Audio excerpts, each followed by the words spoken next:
Les secrets d'une langue. L'expression « une panacée universelle », c'est-à-dire une solution qui permettrait de résoudre tous les problèmes du monde, mais qui n'existe pas, comme l'écrit le dictionnaire de l'Académie, une appellation ironique pour désigner un objet, une idée, un concept qui semble être, ou que certains voudraient faire passer pour le remède à tous les maux, de guérir quasi miraculeusement tous les problèmes. La panacée universelle nous vient du Moyen-Âge, un temps où l'on croyait beaucoup à la magie. L'alchimie de l'époque prétendait à la fois enrichir ses adeptes en leur apprenant à fabriquer de l'or, les mettre à l'abri des maladies par la préparation de la panacée, enfin leur procurer le bonheur parfait en leur apportant l'esprit universel.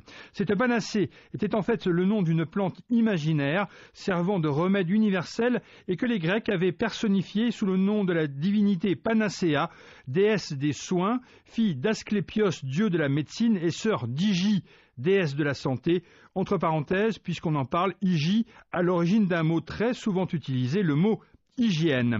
Pour en revenir à notre panacée, elle était donc une divinité particulièrement vénérée par les Grecs, on les comprend, puisqu'elle était censée protéger contre la mort, à tel point qu'avant de devenir médecin, tout étudiant devait prononcer ce qu'on appelle le serment d'Hippocrate et qui faisait directement référence à cette déesse.